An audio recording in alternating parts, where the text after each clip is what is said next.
Hello crafters and welcome back to the Scrapbook Pal YouTube channel. My name is Deepa from Designs by D, and today I'm sharing this fun mixed media card made using the Starry collection, the Starry Holiday Collection from Spellbinders.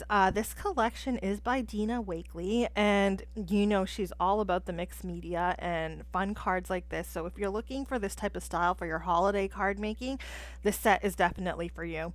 So I've got two sets here from the collection. There are many more, and I recommend checking them out on the ScrapbookPal site if you wanted to see what else is included. I'm going to be using this one here, which is called Mary, Mary, Mary Bird. This one is a Better Press registration set. So I'm going to open this up, and you can see that there is an acetate guide. And this guide you use with the Better Press system. You put it down, and then you can kind of see where each of the plates should go, and you will press them out separately based on the different colors on the acetate. Now, I'm not going to use this. I'm just going to use it freehand today. I'm going to place the plates wherever I want them and cut them out and put them together. That's the beauty of the set, is you can use it with the registration guide, or you could use it by itself. I'm also using this 3D embossing folder, which is A2 size. It's called Stars and Fronds Frame. So there's that. So because we're doing mixed media, I've got my distress spray stains here. I'm using these ones along with some watercolor cardstock, so I definitely recommend having that on hand. I find that the watercolor cardstock really picks up the color of the stains compared to just plain old cardstock. So it just makes it look much better. So if you have it, use it. If you don't, plain cardstock works as well. I'm taking out, I actually cut down that watercolor sheet into an A2 sized piece of cardstock. I've put that on my on the clear portion of my Better Press system. I always forget the names. There's the platen, which is I think the base here, and then that's the top cover. So I actually did some heat embossing here, or I'm going to do some heat embossing. So before I pressed out those little dots in the background, I actually went over that piece of cardstock with an anti-static tool. And then I went over the plates with Versamark watermark ink. And then I added some white embossing powder, and now I'm just heating it up to melt it to the cardstock. Now it's not going to... You're not really going to see anything at this point, but once you start adding your ink on that, it's going to resist the ink and you're going to see those dots show up. So I'll put that aside for now, and I'll go ahead and grab the ornament and the little bird there. And I'll grab another piece of watercolor cardstock, and I'm going to go ahead and press these out. I'm just using some plain old black Better Press ink for this. And you can use colors if you'd like. It's completely up to you and the look you're going for. So I've gone ahead and I've put that through my die cutting machine to press that image into the watercolor cardstock. Keep in mind, when you're using the Better Press ink, you're going to want some archival ink remover to clean things up, and that's what I'm using here. I usually just dab a bit on the plates and then also on the background there to clean it up. So moving on to the next step, and this is the fun part, I've got my spray stains, and I'm just going to lightly spray the cardstock that we had done the heat embossing on. I'm using cracked pistachio and evergreen bough right now, so I want like a bit of variation in the greens, but ultimately I want different areas of this panel to be a little darker than the others. I'm just using some plain water here and a paintbrush just to mix that color and spread it around. I think I get I get impatient, and I actually end up just grabbing a spray bottle with plain old water in it, and then I spray it afterwards to just get the base of this panel like nice and green. I've sprayed a bit of those two distress spray stains into a glass palette there, and I'm just using the colors to build up this panel. So here's where I bring in the water because I'm getting impatient. It would have helped if I had a bigger paintbrush. That would have spread the color a lot faster. So now I'm just going to start building up the color on this panel. So I want that bottom right corner, as you can tell, to be darker. And I'm going to use my heat tool in between to dry this panel. And that's very important when you're building up color on a panel like this. Using this technique, you want to dry in between each layer, and that's how you build the layers and build the depth and the texture. So I've dried this panel once, I've added a bit more of the green, and you can see I'm adding more colors to my palette. I've got Seedless Preserves, Dusty Concord, Dried Marigold, and then I think I also add some picked raspberry there. Actually, no, I haven't added that yet, but I will be. And I just want the purples and the pinks and the orange to kind of just shine through the green just a little bit. So I'm just adding little dots, and then I'm trying to blend it in with the green around the edges, and it's just haphazardly spreading it out. There's no rhyme or reason to it. It's completely artsy feel to everything we're doing today. And that is the beauty of mixed media, is there's no right or wrong way to do it. You go with it. You go with the feeling. You go with what you think looks best. And trust me, in the end, when it all comes together, it looks pretty cool. So now I'm just adding bits of that dried marigold to add a little bit of the orange in there. And when you add all of these colors to the background, it creates a cohesiveness that once you put all of the elements on your card, like the colors kind of work together and go together. So the reason why I'm adding the purples and the orange and the pinks is because I'm also going to be using that on the ornament and on the bird, and that will tie everything together. Now I've dried in between using the heat tool, and now I'm just adding some more splatter on here, which seems a little bit much at this point, but I will dry it up a little bit and it will look okay in the end, don't worry. I just wanted to add a little bit more of the purple so it wasn't completely green in the background. And once it dries up, you can see has a nice splatter effect. I'm going to go ahead and use the 3D embossing folder, and I'm actually embossing this on the opposite side. So it is not embossed, but actually debossed from the front. And that just adds a lot more texture, even though there's already a ton there already. And now I've got my panel that has the bird and the ornament on it. And I'm going to use the same ink sprays, the same colors, just to paint the bird and the ornament.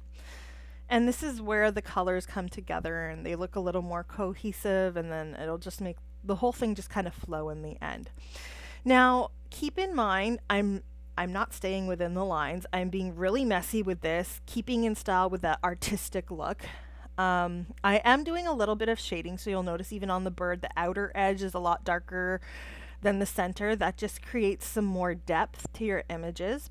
So I recommend kind of going once over with the color and then darkening the bits that you want darkened in another layer. The best thing to do is to keep the image wet, and then it's easy to add color.